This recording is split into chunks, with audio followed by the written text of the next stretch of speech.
Hi everyone, it's Michelle. Welcome back.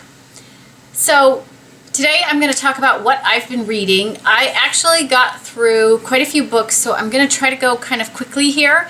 I had a mix of books I really enjoyed and books I didn't really enjoy that I thought I was going to enjoy. So let's jump in and get started.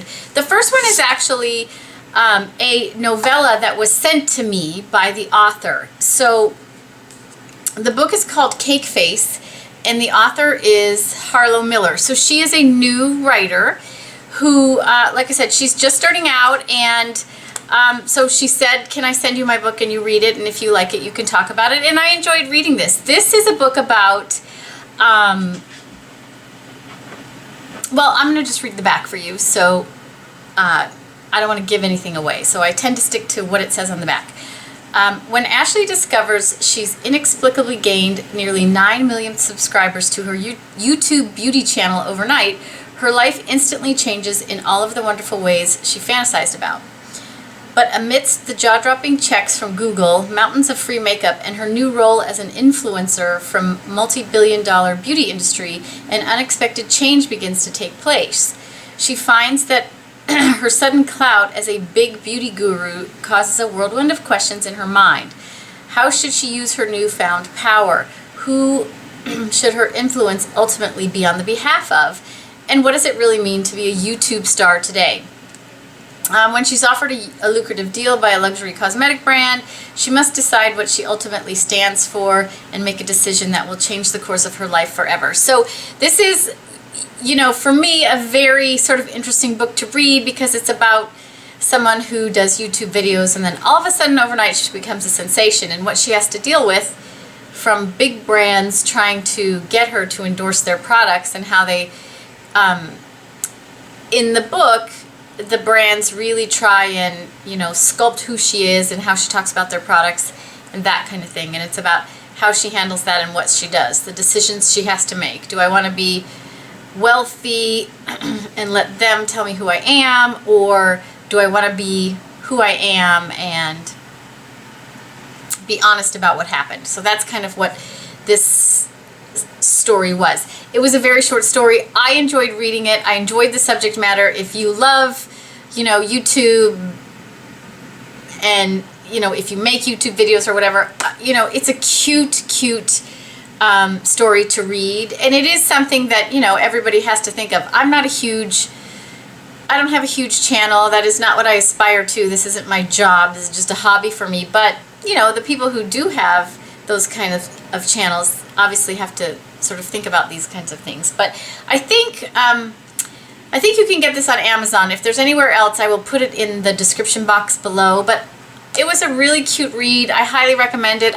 You guys know I love to support people who are, you know, trying to live their dream and that kind of thing. And, you know, Harlow's a new writer, and I want to help support her. She's got some other books coming, I believe, as well. And you can follow her on Facebook and on Instagram. I will put all of her information in the description box. It was a cute story. Okay, now let's get on to the other books, the books that I purchased. And this may be in order, actually. I read The Luckiest Girl Alive by Jessica Knoll. So this book has gotten a lot of press. I'm going to read you the back and then tell you what I thought. As a teenager at the prestigious Bradley School, Annie Finelli endured a shocking public humiliation that left her desperate to reinvent herself. Now, with a glamorous job, expensive wardrobe, and handsome blue-blood fiancé, she's this close to living the perfect life she's worked so hard to achieve. But Annie has a secret. There's something else buried in her past, something painful and private that threatens to bubble to the surface and ruin everything. With a singular voice and twists you won't see coming, Luckiest Girl Alive introduces a heroine whose cutthroat ambition has protected a scandalous truth, and a heart that's much bigger than it appears. The question remains, will breaking her silence destroy all she has worked for, or will it, at long last, set her free? So for me, this is a pretty good description of the book. She gets sent to a boarding school something happens to her in her regular school, and she gets sent to this boarding school where all these rich kids go, and she wants to fit in, and so she does something, and it turns out that that something makes her not popular, and I don't want to give too much away, but and then some other things happen, obviously, as it says, and her whole thing is, like, she's just very driven. She wants to have a very specific, perfect life. And so she goes, everything she does is sort of with the hopes that it's going to get her there.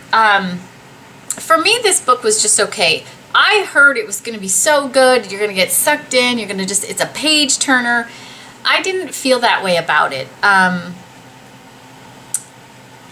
don't know why. The writing is very easy to read. Maybe it's the subject matter that was harder for me because, like, I'm past, like, you know, I wasn't the person who wanted that, all the things that Annie wants. And I certainly wouldn't have done what she did to get them. So for me, it was a little bit challenging to get through.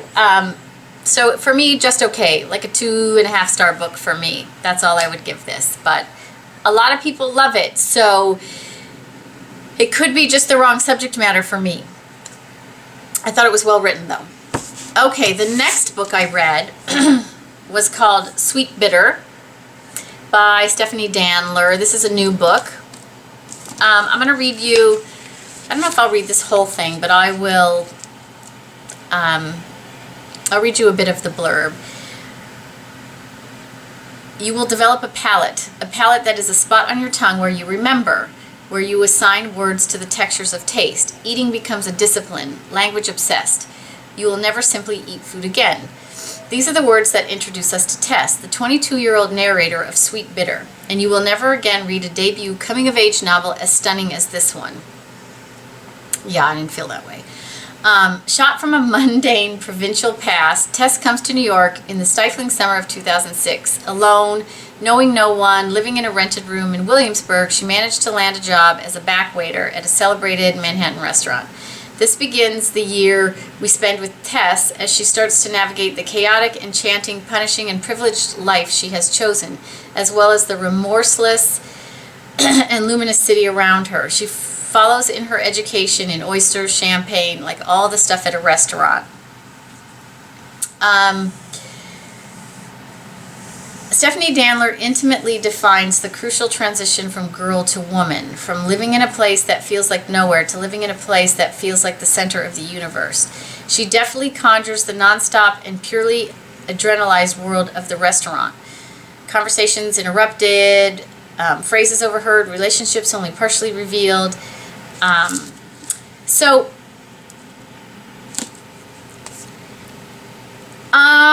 I didn't like this book. So, and a lot of people love it. So it's about a girl who moves to New York. You know, she wants to, she wants to live in New York. She wants to come to the big city and live the big city life. And so she gets a job as a back waiter at a restaurant, and it's you spend a year with her working in that restaurant, trying to work her way up. There's a lot of information in here about the restaurant industry, which I've read in other books, and that's kind of interesting, and kind of what happens, and it's about her trying to mature and fit in, and again, I didn't like the characters so much in this book again, and it was just another, for me, this is just sort of, it was very expected. Everything that happened for me was very expected. So, I don't know, if you are, like, I think this book might be interesting to someone who, sort of has those aspirations to move to New York, and, you don't know how you're going to make it, and so what you're willing to do to make it and fit in, and, or if you, this also might be interesting to people who have, like, clawed their way through the restaurant industry, which I haven't done. They might find this interesting because, from what I understand, a lot of kind of what happens in this book is very true from other books I've read, so that might be who it's better suited for. Not for me. This was just okay. I would give it 3, though. I liked it better than Luckiest Girl Alive, but for me, I didn't want to pick it up every day, so that's kind of how I determine how much I really like a book is when I have time to read, do I reach for it? Do I really want to reach for it? Or do I look for something else to do? So just okay for me. The next book I read was Lily and the Octopus, and this is another new book. I'm gonna read the blurb and then I'll talk a little bit about it. Love is an act of courage. This is a story about that special someone, the one you trust, the one you cannot live without. For Ted Flask, that someone special is an aging companion, Lily, who happens to be a dog. Lily and the Octopus reminds us how it feels to love fiercely, how difficult it can be to let go, and how the fight for those we love is the greatest fight of all. Sorry, my throat is still a little raw. Combining the emotional depth of The Art of Racing in the Rain, which was a fantastic book if you haven't read that, and the magical spirit of The Life of Pi, Lily and the Octopus is an epic adventure of the heart. Remember the last book you told someone they had to read. Lily and the Octopus is the next one. So this was a great story if you like these kind of books. So this is about a gentleman's relationship with his dog, and I don't want to give too much away, but you know, the dog is aging and ailing, and it's about you know, sort of what happens along that journey, but it's told, you know, it's told a little bit through adventure and like The Life of Pi, that book, some of the things that, like how they presented that book, there's an adventure, there's an octopus, you know, and we're fighting the octopus and that kind of thing. And so ultimately it's just it's a wonderful story. If you have a dog, you should read this book. If you've ever owned a dog, relationships with dogs, you should read this book. It is a beautiful story about their relationship. I loved it. I loved every page. I think I read this book. It's not a super long book. Well, it's 300 pages.